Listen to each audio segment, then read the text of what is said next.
Bonjour à tous et à toutes.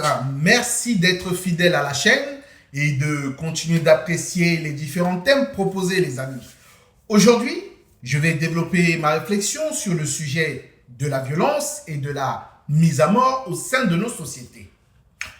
Crucifixion, pendaison, guillotine, lapidation, supplice de la roue, brûler sur un bûcher, écartèlement, mise à mort par un peloton d'exécution, électrocution sur une chaise électrique.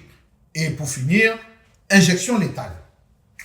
Toutes ces mises à mort lors d'exécutions publiques que je viens de vous citer sont celles de la démonstration par le pouvoir de son autorité. On voit ici que lorsqu'il s'agit de torturer ou de mettre à mort, l'imagination humaine paraît illimitée.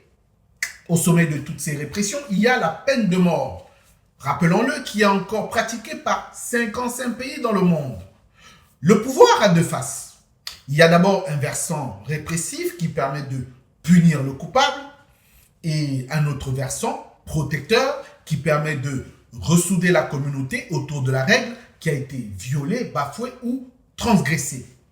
Que faut-il en déduire?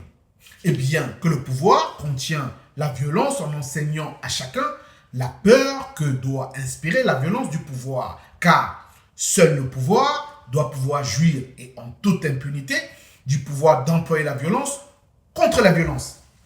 Mais il est donc indispensable de déterminer ce que l'on entend au juste par le mot violence et quels types de comportements sont couverts par elle. Selon le dictionnaire, la violence consiste à agir sur quelqu'un ou à le faire agir contre son gré en employant la force. Mais pour moi, dans ce cas précis, la définition du dictionnaire du Petit Robert est trop restrictive. Il y a en effet d'autres formes de violence à prendre en considération. Car la violence se déplace, se transforme et elle mute. Elle est souvent négligée, niée, cachée ou refoulée, mais elle finit toujours par ressurgir. Dans les violences conjugales, par exemple, les violences qui se voient et qui laissent des stigmates ne doivent pas occulter les violences qui ne se voient pas. Car dans les deux cas, l'objectif est le même, c'est l'emprise sur l'autre. Citons également les violences dans la communication avec les réseaux sociaux où prolifèrent des discours de haine, de rejet et la stigmatisation de l'autre. Ou encore dans la sphère professionnelle avec le changement de cap managérial et la pression du résultat. On est dans la culture de la performance qui provoque de la souffrance et engendre souvent du harcèlement professionnel. Et si on veut élargir la focale, on pourrait même évoquer la violence d'un système qui, à l'échelle de la planète, génère des inégalités, exclut et fragilise des segments entiers de la population, comme par exemple les migrants, les chômeurs, les sans-papiers, etc. Sans parler du réchauffement climatique, du danger de la vie animale menacée ou de la pollution des océans. On pourrait aussi compléter sans fin cette liste. Donc voilà, dans une société hyper médiatisée, la violence reflète les maux dont nous souffrons et on peut l'observer partout. Dans le sport, ou d'ailleurs pour contenir la violence que pourraient exercer les athlètes, on a augmenté les règles afin de baisser le taux de violence toléré. Ou aussi dans la culture et le divertissement, particulièrement qui s'adresse à un public jeune, qui au travers par exemple des films d'horreur, des jeux vidéo, de la musique, rock, rap, etc. Donc est toléré.